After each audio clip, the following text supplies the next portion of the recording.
Kwiminyaka emihlanu edlulileyo iLuthando Nomandindo neminyaka engama-33 ubudala wafaka isicelo sengqesho esihamba nesatifiketi sezifundo zomthetho nesibanga ukuba wasifumana kwiYunivesithi Walter Sisulu kwisebe legunya-bantu lezotshutshiso.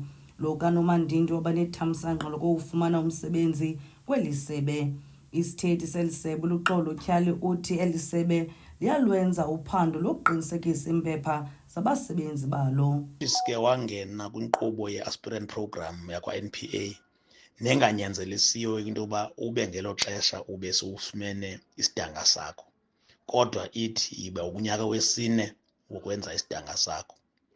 Kodwa ke uqhubeleni kosebenza kwakhe naxa kufunwa izinto kumqeshi, nto leyo ihlala isenzeka uba yiza nesertificate kaloku bafanele ugqibile ngoku, yena wangasalela ukwenza oko de kwabe ke ngoku kuyiwa kwisikolo apho efunda khona kwafunyaniswa into yoba eneneni kwa ezi bethi unazo izinto waye wazenza ngobuqhophololo.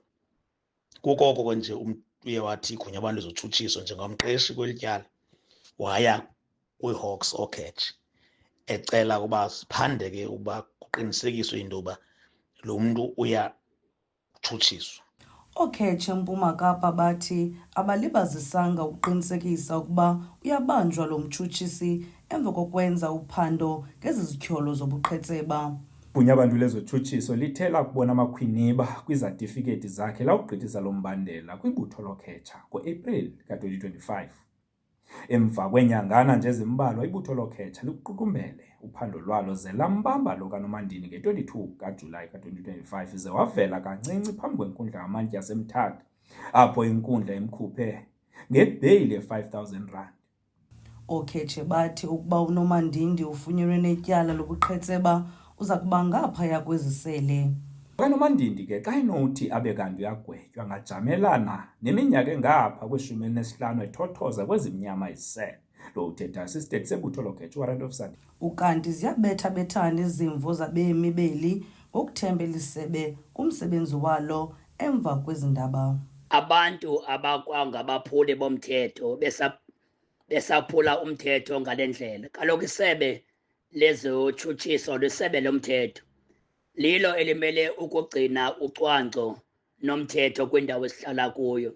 Xa ke ngoku kuza kufumaniseka ukuba phakathi kwamagosa otshutshiso kukho abantu abahleli neempepha zomgunyathi, kuza kubekisa phi ke ngoku kumanye amasebe, ngoba siyayazi imeko esiphila ngaphantsi kwayo kweli phondo lethu, ingakumbi kumasebe karhulumente nakoomasipalati bethu.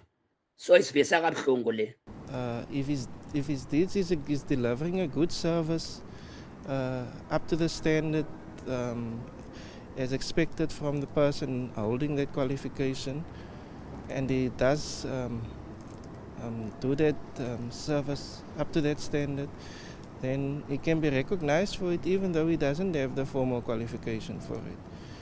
But if he doesn't do justice for that service, then he must also be recognized for that.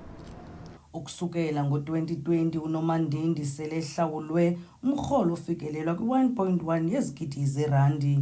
Kulindeleke aphinde avele enkundleni ngomhla we-18 kwinyanga ezayo. Kwiindaba ze-MPK TV, ndinguLusi lwethu Antoni.